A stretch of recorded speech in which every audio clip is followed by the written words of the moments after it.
Hello दोस्तों, उम्मीद होंगे आप सब ठीक हो गए।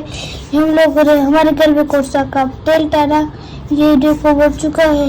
हम लोग स्कूल गया था उस समय साहब ठीक था, स्कूल से फिर आया फिर देखा है तो बहुत पड़ा था। ये भी नहीं पता ये किसे मर गया है, ये आप देख सकते हो। ये बहुत इसको हम खरीदा था, ये बहुत छोटा था, इसको हम लोगों ने बड़ा किया है, देखो मर गया। हम बस इसको भी दफनाएंगे भी। आज हम लोग बहुत खपा भी है, देख सकते हो। इसको हम लोग बस दफनाने वाले हैं।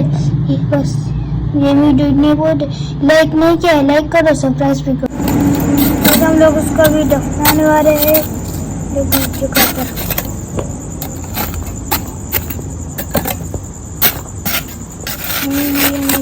इसको बिल्ली ले जाए, खा जाए।